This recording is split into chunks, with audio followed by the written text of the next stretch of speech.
Assalamu alaikum wa rahmatullahi wa barakatuhu. My dear brothers and sisters, citizens of Zamfara State,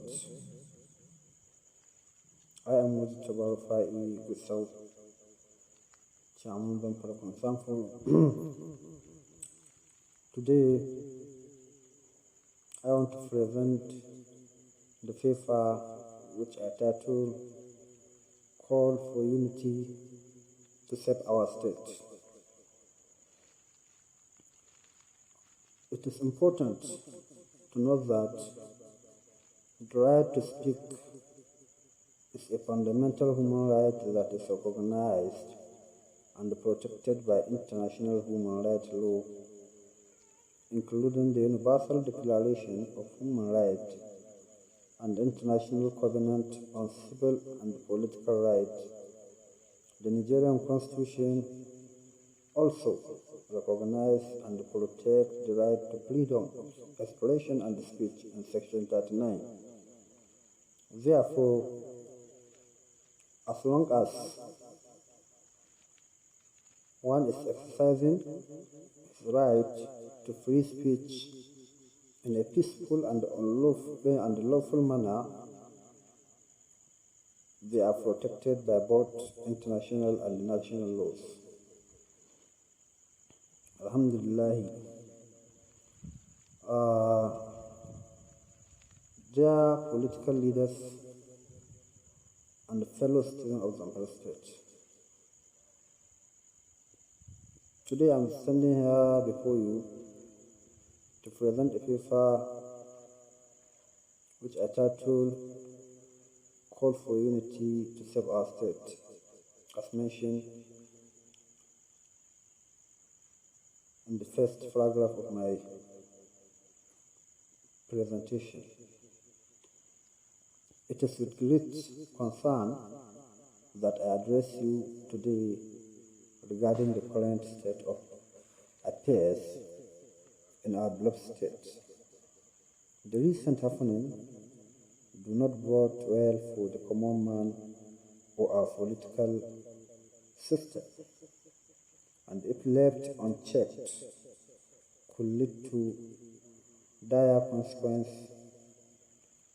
As the chairman of the Zamfara Concern Forum, I urge all political leaders and the citizens of Zamfara State to come together, united by our love for our state and the well-being of our people.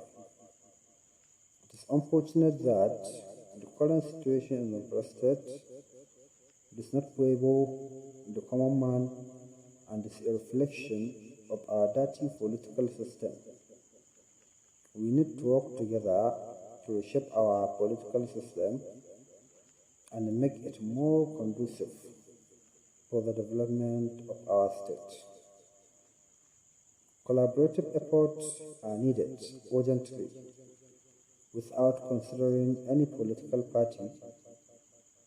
The situation is at risk of spiraling out of control if we do not take necessary action. We must put aside our differences and work together to find a lasting solution. We cannot continue to accept or watch our leaders play bet Niger with our lives for their selfish personal interest.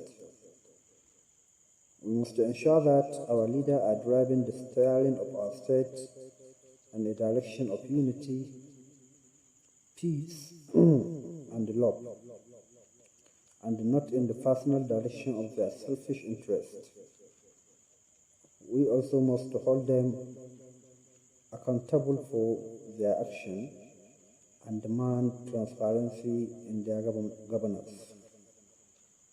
Therefore, as a matter of urgency, we urge all political leaders to put aside differences and unite themselves by joining hands together to develop a structure on how to address insecurity in our state.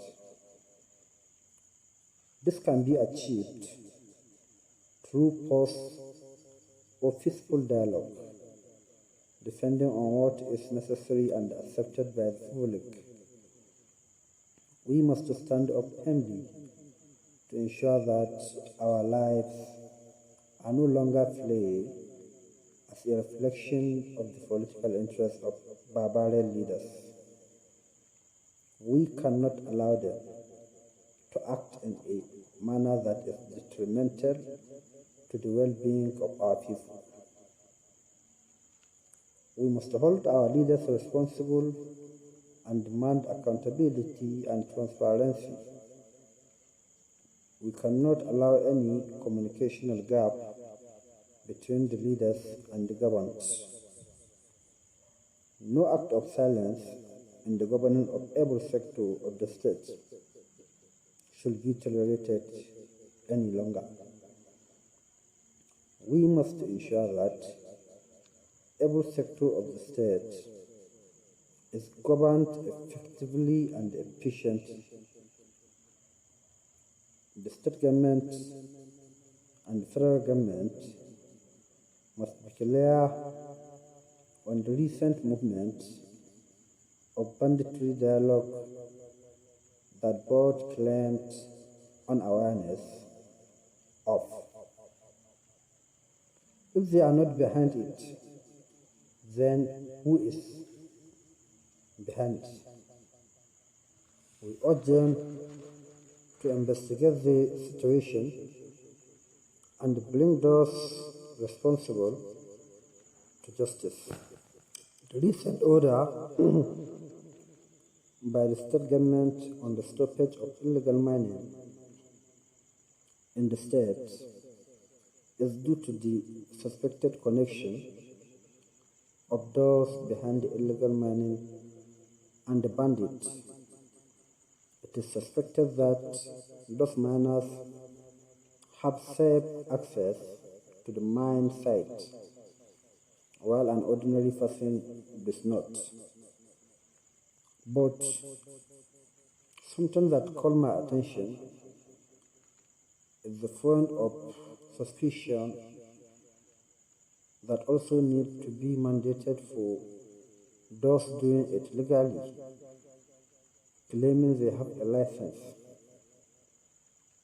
We agree that they are doing it legally, but how did they get a safe landing at the mining site, just like those who perform it illegally and are suspected? Who are those people doing it legally? And how do the state citizens benefit from the resources picked up from their state? In view of that, I would like to use this opportunity to call the attention of the state government to make every necessary effort by including the youth leaders, cheerleaders, traditional rulers, council of ulamas, civil society organizations, non-profit associations, in all the decision-making at all levels without exclusivity. Their input is crucial in creating an inclusive and participatory governance system. The government should also ensure that the separation of government duties should be according to the rules of law and allow anyone to perform his assigned tasks as mandated in the civil service rules and regulations. Let me cite some examples. The head of service must be fully highlighted and informed of every step, activity, or issue that concern the state civil service. However, the Finance Commissioner must update the Permanent Secretary and Accountant General on every step or any action given directed by His Excellency Governor on every matter concerning the issue of civil servant salary status, and ensure immediate dissemination of that information to the office of the head of service. We must not allow the interest of a few individuals to destroy the lives of many. Let us work together to create a better future for our state. Thank you very much. You are sincerely Mujtaba Rufai Gusau, Chairman of the Conference.